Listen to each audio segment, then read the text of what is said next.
આગામી દિવસોમાં શરૂ થતા દશામાના પવિત્ર વ્રતને લઈને ભુજ શહેરમાં ભારે ઉત્સાહ જોવા મળી રહ્યો છે।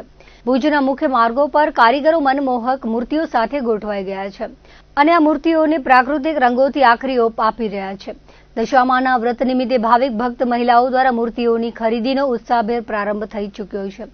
કારીગરો પ્રાકૃતિક રંગોથી મૂર્તિઓને સજાવી રહ્યા છે અને મહિલા ભક્તો ખરીદી માટે ઉત્સાહપૂર્વક ઉમટી રહ્યા છે। મારવાડી માંડવી રહેવાવાળા અમે મૂર્તિનું કામકાજ કરીએ છીએ।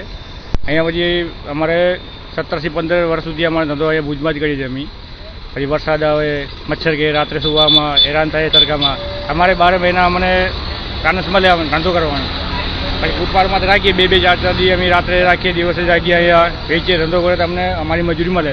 હવે મહિના આગળ હવે પાવડર પીઓપી છે એ અમે ઓગાળીએ, એમાં મટ્ટી નાખીએ, પછી ભૂસો નાખીએ, પછી કલર કામ કરીએ, ટચ કામ કરીએ, પછી સમી થાય રિપેરિંગ થાય, પછી અહીંયા અમે વેચવાળી આવીએ।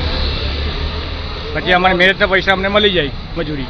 ભાવ હવે 200 વાળી છે માતાજીની મૂર્તિ, હવે 500 વાળી છે, 800 વાળી, 1500, 2000 જેવી મૂર્તિ પર મળે।